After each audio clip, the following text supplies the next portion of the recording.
Hi, everybody. Welcome to the Hallmarkies podcast. And today it's really exciting. We are survivors today. We are talking about Reba. And this is going to be fun because the way I'm sort of looking at this is we're going to cover the pilot, the first episode. I'm going to see what the response is, how people like it. And so, in a way, this is kind of like a pilot covering the pilot. If people like it, then we'll keep going and we'll keep doing all 6 seasons. But if it's kind of like then maybe we'll just leave this as its main coverage. But just thought it would be fun because I really love this show and I think it's kind of underrated, underappreciated. And it's called Reba, and I am film critic Rachel Wagner, and Jazzman's here. Hey everybody. How are you? I am doing good. I'm recovering for a weekend of craziness. I left the valley of 115, went up to Washington where it was like 70, 75. Great altitude, by the way. Yeah. I came to Portland to leave, and it was very fallish with like a sprinkle of rain, and end up back in the Central Valley. How? And now you're back in the heat. Yeah, how's your summer been? You've been doing okay? I've been doing okay besides the heat. Besides my car said I'm taking a nosedive right now. I'm like, okay, no wheel spray now. I'm gonna get you fixed by next week. Well, here's the crazy thing. So I was suffering with with no AC in my car for like 2 months. And I'm driving all over to all these theaters and all this different stuff, movie screening, whatever. And I show up and I'm like sweaty and I really it's ridiculous. And because I thought, oh, this is going to be so expensive to repair. And so I finally just couldn't, I literally had like heat stroke. Yeah, I was nauseous. I was just like, it was bad. So I'm like, I have to fix this. This is ridiculous. And also the other thing was I was working this little part-time job all of June. So I just didn't have time to go to the mechanic anyway. So I take it in. It was under $200, the fix, which is, still like a little bit of money, but nowhere near of what I was thinking it was going to be. I thought it was going to be way more than that. And I'm just like, why do I suffer? Oh my gosh. I felt the exact same way. So long. My AC went out last summer towards the end of summer. So I was like parking my car, and all of a sudden half the AC went out on my side. I'm like, what's happening? I'm like, Lord. And then finally went to Jiffy Lube. I was like, thank you, Jiffy Lube. It was like, oh, you just ran out of coolant. I'm like, but this part might be changed later on. I'm like, thank you. Don't suffer. Go. Please don't go. Fix it. Just fix it. It was like, was it like, I think mine was close to $200 too. Like it was like $185. That's right. Same with mine. Yeah, that's the same. So yeah, it wasn't as bad as I was thinking. It was like going to need a new radiator, or, so it was just going to be really expensive, but it wasn't bad. But anyway, so it's been an interesting summer. That's our summer blues, you guys, with our cars. Yeah.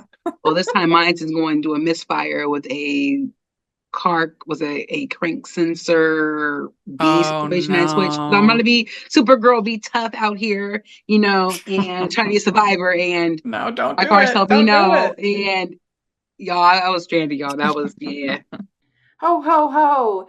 We'd like to take a second and thank our sponsor for this episode of the podcast. It's the Hallmarkies Patreon. Do you love Hallmarkies podcast, especially at Christmas? Do you enjoy the holiday previews, recaps, interviews, and bonus episodes? If the answer is yes, please consider supporting the Hallmarkies Patreon. We need your help to do what we do both during the Christmas season and all year round. But not only do you help a podcast led by strong, independent women by becoming a Patreon, you get to become a part of the Hallmarkies family. Starting at only $2 a month as a patron, you will have access to our Facebook Patreon group where we talk about the movies, shows, and more all year. We also have many monthly patron watch-alongs with guests like Lacey Chabert, Natalie Hall, Paul Campbell, Mary Lou Henner, and more, giving their behind-the-scenes details of their films. As a patron, you also have the chance to provide input into the podcast and even join us at different tiers. So this Christmas season, spread some cheer to the Hallmarkies Patreon and become a member today. You won't regret it. Go to patreon.com/Hallmarkies to learn more. That's patreon.com/hallmarkies. Well, let's talk about Reba. So would you say that you're like an overall fan of Reba McIntyre, her music? You know, I don't know where you what? I stand listen on to her country music. Like some songs are in my catalog. Uh-huh. And when the show came out, y'all, you can tell me twice. That was like my favorite song. If you ask me about any favorite song, I'd be like, that's the theme song is my favorite song of all time. I don't care what anybody says. Yeah. I mean, I wouldn't say I'm a super fan of Reba, but I really enjoy. I have seen her live one time. There's this thing they have here called Stadium of Fire, which is obviously 4th of July big concert they do at my alma mater at BYU. They have obviously fireworks and bands and everything. It's this huge thing, and then they always invite one key performer, one that sings, and they've had everybody over the years, and in all different genres, but they've had quite a few country singers, and they had Reba one year, so that was pretty fun to see her at Stadium of Fire. But I went to Rascal Flatts. And I've seen Rascal Flatts twice. Not that great live. Okay, so I saved my money in college when I needed to turn that money in to get my money back for the tire I needed. Y'all, my tire, these are car stories. Yeah, I was highway. And I'm trying to think who else I've been to for Stadium of Fire. Anyway, it doesn't matter. But they've had all different ones. They even had the Jonas Brothers. I think they have the Jonas Brothers this year, if I'm not mistaken. Yeah. But yeah. So I did see her once, and she's awesome. And she's had so many #1 hits and so many great songs over the years. Fancy is probably one that people know the most. And it's interesting. I have all of the DVDs, and if you listen to there's audio commentary on just the pilot, and they say that her fans were like really upset about Barbara Jean, like that somebody would take Reba's man, that kind of thing. You know what? I'm surprised it's not even like, I feel like this is like Reba's version of Jolie, and I'm here for it. And I'm surprised that Reba did not do her version of Jolie, but in a Barbara Jean moment. Yeah, I mean they do Walk On at the end because they didn't have the for the pilot, they didn't have the theme song, but they do Walk On, and yeah, but I guess like people were pretty upset with Alyssa Peterman. Like people were ready to fight this man. Like, you know what? These are real fans out here. They were like, "You're not going to take Reba's man. I don't care if it's like a TV show or not. You're not taking man." It does seem a little hard to believe that anybody would leave Reba McIntyre. Like, she's just so amazing. Like, Brock did, and he failed. But I love the show, and I think that dynamic between Melissa Peterman and Reba McIntyre is just so fun. Yeah, they are so funny. And Melissa Peterman is, in my opinion, one of the funniest human beings on the planet. She can make a joke out of anything and make it funny, and she just got it. She's got the gift. No, she does. Like when I first saw her on Reba, I was like, yeah, she's in my top 5 for funny. Like, if you guys are listening, Hallmarkies, go watch on Freeform. Baby Daddy, she is in there along with T and Tamara Mallory, brings a lot. My little brother Taj. So that you thought Reba was comical with her in it. Baby Daddy takes it up a notch. You're sitting here like, OMG. Yeah. And you remember when we were talking in the May rom-com recap about Cindy Busby and like her trying to lean into the comedy and just wasn't landing? Yeah. Like we talked about Lucille Ball. We talked about some of these things. And I honestly think you could put Melissa Peterman in that like gifted tier. Maybe not Lucille Ball, but like as far as current people working today, she's up there in my opinion. She definitely is. 100% I agree. She's got it, and she's just so funny. Like, did we not just see her like grace our, Hallmark, Count to Christmas, like with Lacey, like it was just magic. Yeah, and that's part of the reason why I'm looking forward to this Mr. Christmas thing that they're doing, the reality show. Oh my gosh. Yeah, I mean Jonathan Bennett and her, That Oh should god, be that's really. something I did not expect on my calendar for 2024, and this will give me life. And if they don't get Check some that type off of like the 2024 Emmy, bingo card. yes, if they don't want an Emmy for this, I don't care if it's on streaming services. Yeah. This was a match made in heaven. Yeah. I'm gonna have my definitely. cocoa ready to go. Yeah. So did you watch Reba when it came out, or are you sort of new to the show? No, I actually watched it when it was Yeah. airing. I didn't finish, I think, season 6 live because I was transitioning from like that high school going to college situation. So I was like, I missed that part. But I did Yeah. watch it over during COVID, and I was like, I missed a lot in that last like season. Yeah. Oh yeah. Well, yeah, because what happened is it changed networks. Yes, So it that was what on the happened. WB until season 5, and then there was a gap. And then when the CW came, they added the 6th season, but it was a truncated season, and just a lot of people missed that 6th season. So you're not You know what? alone there. That does ring a bell because I was watching the WB. I was there watching Reba, I was watching Well Like About You. I was watching Charm. Like that was my go-to. And it was half the episodes of the other season. It was only 13 episodes versus as many as 25 in the other seasons. Back when seasons of television used to be like 25 episodes. Can you imagine now? Now I understand why fans of Bridgerton, Euphoria, and they're tripping and they're like, there should be more episodes. I'm like, we keep telling you guys. 25 episodes, like Heartstopper, for example. I think we got 10 22-minute episodes last season. 22 I don't know what's going on. Like, what's wrong with having 25 episodes? Like, it's ridiculous. I literally just talked to my best friend about this like the other day. Like, I feel like I'm gonna rewatch Once Upon a Time on DVD. Because. Well, the other thing too is that I really miss sitcoms. Yes, I miss sitcoms. I miss like I like the laugh track. I like the jokes. I like the people walking into people's houses without invitations, like just the tropes of sitcoms I miss. And and I don't know, maybe there's ones out there, but I feel like the closest, I don't know, what do you have now? You have something like Abbott Elementary, which I'm like brilliant, but it's not like a sitcom, you know? Yeah, it's not like a more of like it's in front of a live studio audience. I'm gonna laugh, with them and stuff. Well, yeah, that's been like my top tier has been holding me on for like like a syndicated show for 20 plus episodes. Okay. Yeah. I miss it. I really do. I really do. Well, yeah, so this was recorded live in front of a studio audience, which is really fun. And this opening pilot is you kind of get to know all of our characters. And he starts out with this court mandated therapy that they are in.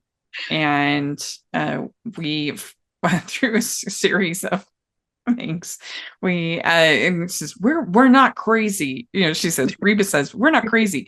And she says, we don't use the term crazy anymore.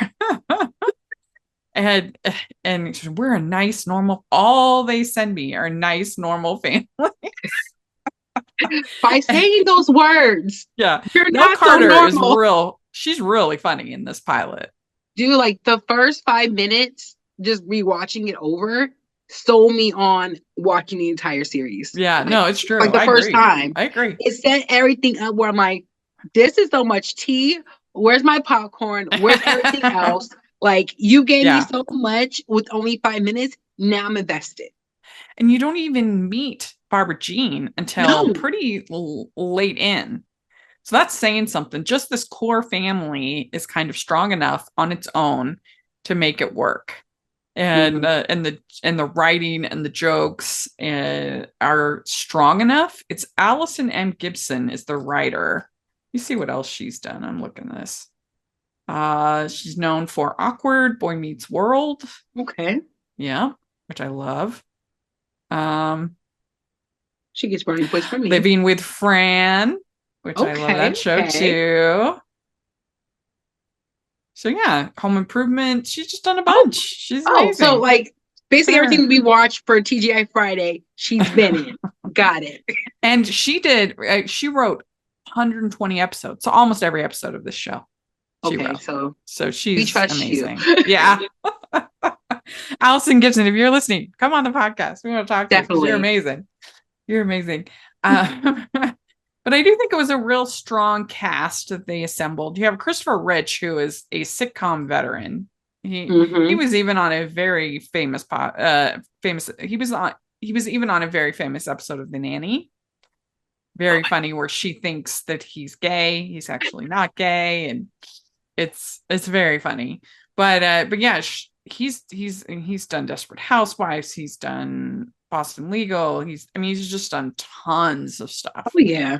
Didn't even look at the list. I'm sitting here like, I need to rewatch some of these stuff. Yeah. So I think he was a smart choice. And I think that he is smart too, because he plays the himbo, but like there's a little bit of substance to him. You know, like it's not one of these relationships where the man is a complete idiot and the woman is, like, you have to make it like somewhat believable, not only that he would have this relationship with Barbara Jean, but also that Reba would have a relationship with him at all, right? Because Reba's so amazing. Like, right? Who is going to match and pair up with Reba? Like what? And but I think they did a pretty good job. He was, I think, a good choice for Brock. Oh yeah, no, definitely. Like, he gave us more of like, yeah, I'm still this family man, but at the same time, I'm like, yeah, I messed up, and I'm still like this football, because they're based in Texas, so it's just like everything is football. So I'm like, yeah, this is definitely like that homegrown American. I can't remember if in the other seasons they really do the coach part of it. I feel like they dropped that after season 1. I think they did. We won't know until we keep continuing watching. Yeah, I don't remember because it's been a bit since I've seen the seasons, but I feel like they dropped that. I think so. I think when like Vance graduates, I think, and he moved. I don't remember he went to college or not. No. Yeah. Reba. No. He never. Like, Van doesn't go to. He doesn't do college sports. Oh, yeah. He joins the arena football. Gotcha. Now that was a thing then. In the 2000s. He joins. So we find out that Cheyenne punched the bailiff. Ciao. And what do you think of Joanna Garcia in this role? Oh my gosh. You know what? She fits the role. Like, even like looking at her past work, present work, like I feel like this was like her start of where she is now. Yeah. Like I sit here, like, I love the character. She's like this high school, like, probably this all-American cheerleader with the boyfriend, but then I find I just watched a Lifetime movie. As I'm thinking about this, I'm like, this is a Lifetime movie where no one dies. Yeah. But it doesn't go that dark side. It does not go that dark side, Yeah. But I think that she does a pretty good job of the ditzy, of the, of the role, but also bringing enough heart and believability to Cheyenne as a character. And we really see that more even in episode 2 than even in this pilot. Oh yeah. Yeah. So Brock, he says that has a dental hygienist with 2 first names. That was funny. And we also find out that he has to marry the dental hygienist with 2 names. And Reba's like, what? You want to throw away a 20-year marriage? Like, and she looks at him and he's like, yeah, I have to marry her. Which I don't know if that expectation, maybe in Texas, but I don't know if that expectation would necessarily be there now in 2024 compared to 2001. You know what? That's a good question. I think that people are just like expected to marry. If somebody gets pregnant, people are expected to marry. Nowadays, it has shifted. Depending on some cultures, you're gonna have to marry her no matter what. But depending on some cultures, they still stick to that. Yeah. Nowadays, it's not it. Like, it's just like, oh, she got pregnant and they're having a baby, and all of a sudden at the baby shower, yeah, would you be my wife? it would be hard coming back as far as for Brock and Reba's marriage. I think that would be tough. Like if he, like whether he had to marry Barbara Jean or not. Like I do think even in 2024, it would be pretty tough to come back and repair a marriage. Yeah. When not only had there been an affair, but there was a child. Like that would be very difficult. Yeah, and then they were separated. That's the thing. They were separated. She was like, "You come back home, we could work this out." And even though you're separated, you stepped out on the marriage regardless of the separation. Yeah. Yeah. Well, so then Jake slips up and says that Cheyenne is pregnant. Wow, Jake, my man, like he's out here and bit the bailiff talking about. No one like it's really funny, but I don't think that Jake would even know really how to read the test. I mean, unless it's one of those ones that literally says pregnant in the test. Like most of them, it's like 2 lines versus 1 line. But you never know. Like you never know. When I was 7 years old, I believed that if I swallowed a watermelon seed, I was gonna grow a watermelon. To this day, I wouldn't know when I was 7. I wouldn't know what the 2 lines meant versus 1 line. I don't know. This is too vague. I would think it was like a thermometer. It doesn't really even look like. You know what? It doesn't look like a pregnancy test. I had a friend's sister. I remember she dropped me on the way out of the bathroom one time. I was like, "What is that?" She's like, "It came out of me." I'm like, "What is it?" At the time, I didn't know what she meant, and now I think about it. I'm like, "Oh, that was a. Oh, okay." And Van says, "We thought you could only get pregnant 1 day a month." This is. And Reba's like, "I drew the drawings." Like we'd like to take a second and thank our sponsor for this episode of the podcast. It's Factor Meals. Warmer, sunnier days are calling. Fuel up for them with Factor's no prep, no mess meals. Meet your wellness goals in time for summer thanks to the menu of chef-crafted meals with options like Calorie Smart, Protein Plus, and Keto. Factor's fresh, never frozen meals are dietitian approved and ready to eat in just 2 minutes. So no matter how busy you are, you'll always have time to enjoy nutritious, great tasting meals. Make today the day you kickstart a new healthy routine. What are you waiting for? With 35 different meals and more than 60 add-ons to choose from every week, you'll always have new flavors to explore. Crush your wellness goals this month with dietitian-approved meals and ingredients you can trust. Make your day delicious from breakfast to dessert. Stay fueled with easy, nutritious options. Treat yourself to restaurant-quality meals that feature premium ingredients like filet mignon, shrimp, and blackened salmon. Keep kitchen time to a minimum. Factor meals are ready in 2 minutes. No shopping, prepping, cooking, or cleaning up. Enjoy effortless support for your lifestyle. Choose from 6 menu preferences to help you manage calories, maximize protein intake, avoid meat, or simply eat well balanced. Head to factormeals.com/hallmarkies50 and use code hallmarkies50 to get 50% off your first box plus 20% off your next month. That's code hallmarkies50 at factormeals.com/hallmarkies50 to get 50% off your first box plus 20% off your next month while your subscription is active. Definitely check out Factor Meals. We know you'll love them. Which is just funny. I mean, the writing is really funny. She's like, when do you? I'm like, when I'm 40. I'm like, yeah. So, why is it we're the only house in Texas without a gun? Child, that is a good. The one time. We don't do no violence on this podcast, but the one time.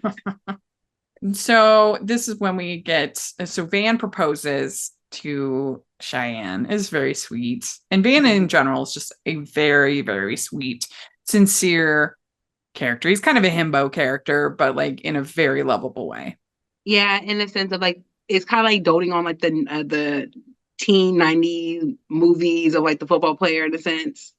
Not the ones who are like, I am that number one, all the girls love me. He's more of like the kind of like the opposite of like, oh, like he's just like this. He's like the sweet doofus, like the himbo. Yes. Yeah. Mm-hmm. So then we have our introduction to Barbara Jean, and she's just absolutely hilarious. And the writing is so good. My favorite line, and one of the best lines in the whole series, is when she says, "Do you sit in the congregation, or is there a special pew for the adulterers?" That took me out. Like, but I sit in the choirs. Yeah, I sit in the choir. Oh, that's a great line. That's a great line. No, And and then Brock, I'm all like, yeah, like Barbara Jean, like, no, like BJ. I'm like, Ribble's like, I know what BJ means. I sat here like, I know what they both yeah, mean. that was a good joke too. And so Cheyenne has this new slinky kind of wedding dress. She doesn't want to wear her mom's dress. Mm-hmm. And she says to her mom, "Can you write us permission slip for our honeymoon?" Oh my gosh, this is like, And Brock is supposed to bring the ice, and he comes and he brings the ice, and then Barbara Jean's there. You were only supposed to bring the ice.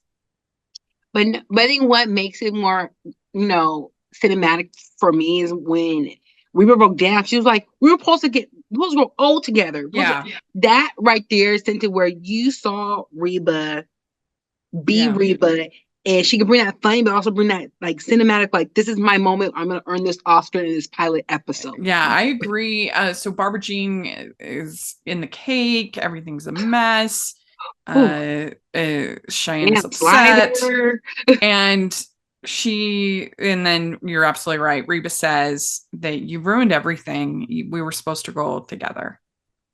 And so that brings some emotional truth to the episode that's really important and it really endears us to her character, to Reba's character, and we feel for her. Yeah, I'm not gonna lie, I did cry on the couch though. I was like, I felt those words. Yeah, it's true. I was like, I hate you, Brock. It's really important, I think, for the whole series to have that in that pilot. Because it is, it's a silly show. It's a very funny show. But at the end, it's about family. Yeah. And you need that. You need some emotional weight to it. Like, and I'd be like a jokey side of like, oh yeah, my husband like stepped out, even though we're separating. Got someone pregnant, but really happy campers know, like we're giving you everything. I think because you need, even in a comedy, especially a weekly comedy, like you need to have characters you care about. Like even if you're laughing, you still need to have some endearment to the characters. And so then you have Reba talking to Cheyenne. He says, "Look in the mirror. I see a couple losers."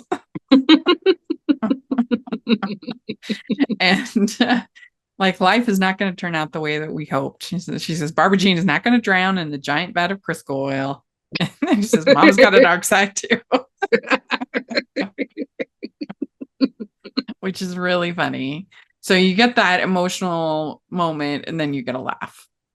Not too most far. definitely. Yeah. And it makes you like care about these characters in your own little way, like who you're rooting for, who you're against, and then like, it may switch up each episode, but you have a character that's gonna like, yeah, that you're gonna be invested to the end of the, series. Yeah. And Cheyenne says, "Do you think that we can make it?" And Reba says, "It's gonna be really hard." And there's a lot of I think people that discourage people from, I think most people would discourage people from getting married when they're 17, but from getting married young. But I think the challenge, what do I know? I'm single, I'm 43, I have no idea. But like from my observations, the challenge is that you have to have a partner who's willing to grow with you and grow together as a unit. And what's a problem for any relationship, no matter how old you are, is when you both don't do that. When you change, one goes here, one goes here, and depending on how big of a gap that is, it might be irreconcilable. But I think in some ways it's actually harder to get married older. I can imagine, because if I get married now, I'm 43. I've been living alone for most of my life, most of my adult life. I have a lot of habits, that I'm used to. And a lot of things I am not used to sharing my space with another human. And not even just like physical space, but just like mental space, how I'm planning my day, what I'm doing. Like, I'm just used to being like, I want to go see this movie, I'm going to go see it. Like, and not like checking in, and just so many things I think would be really hard versus like when I was 18, I hadn't like figured out all this stuff. I didn't have, like, in some ways it would be easier. So it's just, life just happens, and you make the best of it. And you know, like, you're not going to be like, sorry, I want to marry you, but I'm not old enough, so I'm going to wait 5 years. Like that's ridiculous, you know? So you just, like, life happens and you just do it, you know? And you just, so anyway, I think that if I can stand up for young marrieds, it can work out great. And there is you have a certain adaptability, I think, that can actually, like, be in your favor. Mm-hmm. I can say that from my perspective of now, where I'm like doing my own thing. I go to concert, do X, Y, and Z, Yeah. or going out to dinner by myself. My friends are like, "You're going to the movies?" I'm like, "Yeah, I'm going to movies by myself. I want to go see Inside Out too. Yeah. I'm grown." But Right. when I look at my friends who are married or in relationships, I see them like they have their moments of like, are they going to make it or not? Or they joke about like, how are we going to make it or not? But they also understand that they also, even though they come together, they also know they have their own individual personalities as well, and learning how to be with friends and be with family. And I'm sitting here going like, I'm 34, 35 is coming up in the next 2 weeks. I'm sitting here like the fact that time is clicking within the world, but at the same time, like, you know what, I'm just gonna roll with the punches. Relationships are just, they're hard, no matter what age you are that you get married. It's work. And it's very rewarding. I can imagine, but it's work. It's work. So I think that Cheyenne and Van could, if they were a real couple, I think they could do it. And, they can do it. They have the support. I think that's the crazy part about it. Yeah, they have the support from Reba, even though Brock had to come around for a second. Like, I mean, his parents don't come around till the later seasons, but they've kicked him out basically, which just seems like crazy. I never understood that at all. Like, you know what? It's just another, you know, sitcom movie, you know, trope, which happens in real life too. Like, it does, you got someone pregnant, you're getting kicked out. Usually it's like the other way around. Usually the girl get kicked out before the guy gets kicked out. But yeah, that's crazy. I mean, it just makes no sense. Like, you're just compounding the problem. And I don't know. That is not a very charitable thing to do. Let's put it that way.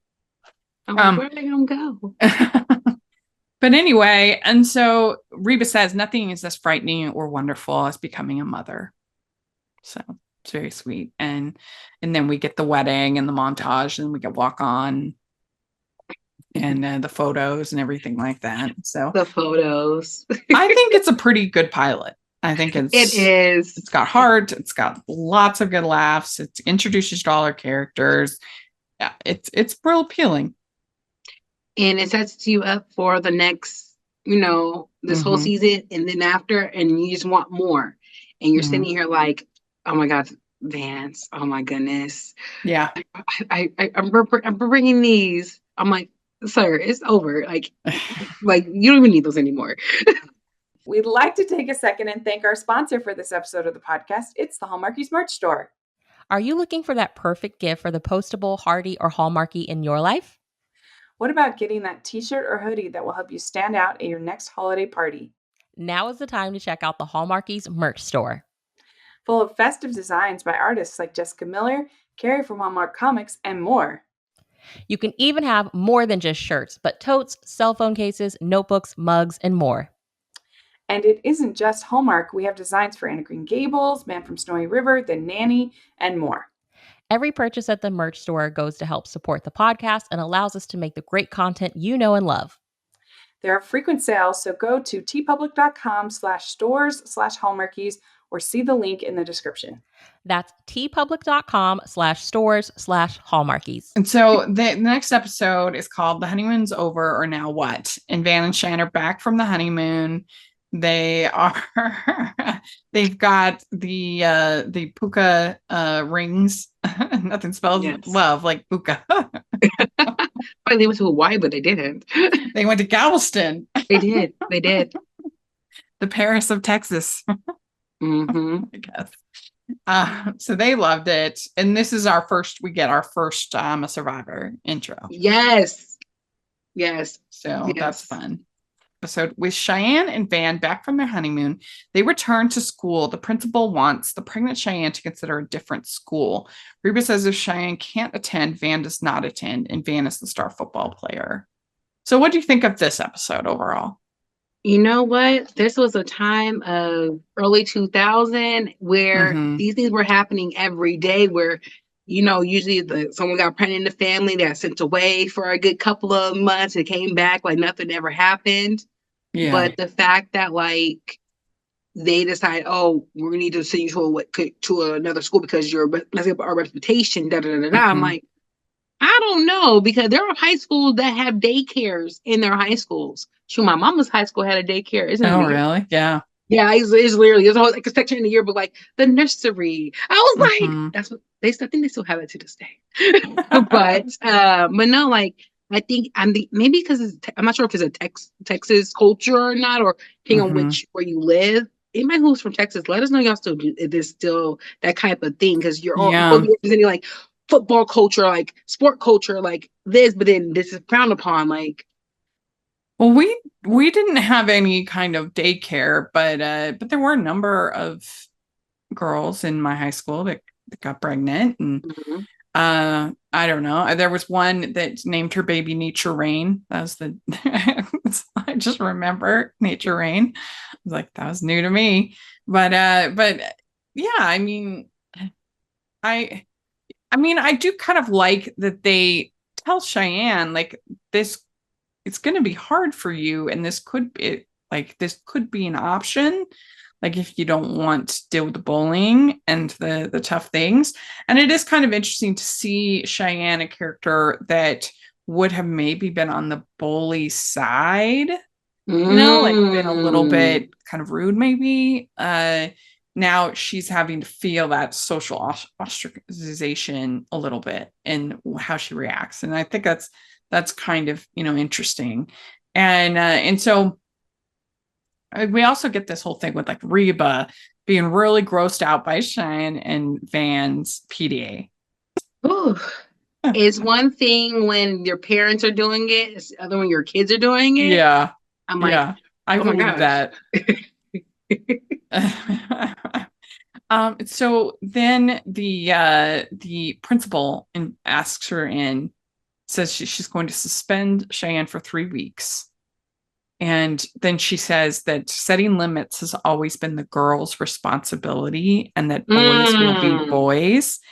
And haven't you ever heard of that? And Reba says, I'm familiar with it. I've just never known anyone stupid enough to believe it. Mm. Yeah. Hey, Reba was dropping quotes, okay? Dropping Yeah. gems. And And, I think to this day is kind of like they always have us as women be responsible. You supposed to be responsible for doing X, Y, and Z. Why can't it be on both parties? If we could consent to doing yeah. it, I need you to be responsible as well. Why do women have to be responsible? I have the condom, I have this. Why don't you be a man and have the condom? Be a man and and own up Yeah. to the things that happen. I think, and Yeah. that's why we keep also mind you, he's a football player, so he needs to get a pass too. That's not okay. And you're setting the standards for younger women, like you have to be responsible for these guys, and how they think, how they act. Why do you think we have denim day? Not because it's just because we're in denims today. There's reasons behind that. Yeah. Yeah. The boys with boys it really is so stupid. I completely agree with Reba. And at least Van is like completely owning up to his responsibilities. There's never a second where he doesn't. So at least it's only this, the stupid woman. But yeah, the idea that women have to deal with the pregnancy and also are basically made to carry the responsibility of everything else. It's just crazy. It takes two to tango. Thank you. Yeah, it's ridiculous. So then she says that I forget who it says that God built women to carry babies and men to Oh, carry Barbara Jean footballs. said that. Oh, just Barbara Jean. Yeah. Mm-hmm. But Reba says, I'm gonna have Van, as long as Cheyenne's out of school, Van's out of school, Mm-hmm. and he's gonna miss the football games. And Van, he says, these puka shells aren't just fancy jewelry, which was very sweet. It was very, very sweet. And he's gonna stay out of the game. And then Cheyenne says, I was booed at the pregame. Or no, the principal says I was booed at the pregame. I've never been booed at the pregame before. And then I think it's Rivers to your face. Which that was really good. And we touch back on what you said about like Cheyenne being on the other side of the stick of like, now I'm pregnant, I'm getting this type of like bullying per se. Like, yeah, you were the cheerleader who got pushed out of your spot because now you're pregnant. Like, you can't have that spot no more. Now you're in this other bubble. Like, oh, I'm with the other kids. Is how I feel. I mean, Cheyenne's slowly gaining. This is how other kids feel. This is how how do we fight the power of that? Like, this is the reality of what's happening. When she realized, she says, I don't want to go to that school anymore. Mm-hmm. And this is Kira says, don't let them hide you away like you're some pregnant freak show. And then then Cheyenne says, even you can't handle it. Even you, when Van and I are together, you wig. She's like, you're not wig. You totally wig. Which I thought was really funny. 2021, no, 2020, yeah, 2001 slang. Yeah, I've never heard that like expression, wig. You totally wig. I don't know. I thought it was funny.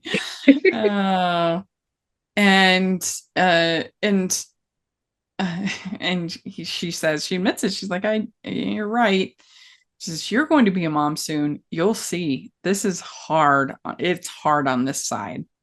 And I'm sure that's true. You want to save your kids from hard stuff, from these, hard experiences. You want everything to be easy and pleasant and nice. And of course you can't, obviously, and they need to learn. But it's got to be hard. So I get it. I get what she's feeling there.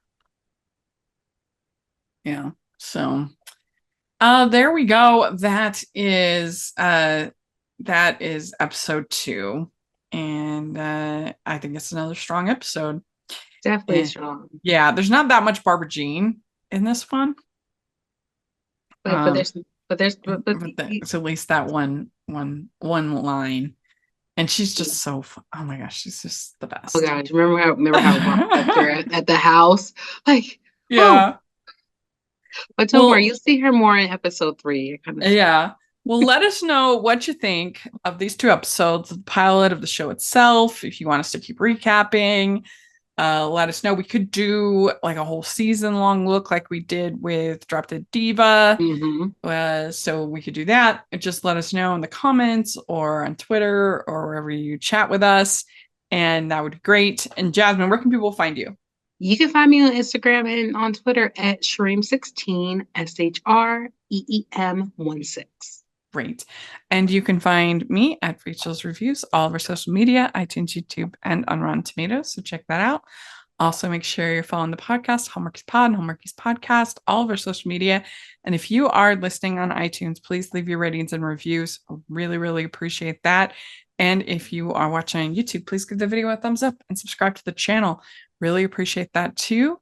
And check out our Patreon group. That's the biggest way you can support us. And we have really awesome benefits. We have watch-alongs and other great benefits, bonus episodes, things like that. So check that out. And we also have a merch store. So check that out. And thanks so much, everybody. We'll talk to you later. Bye.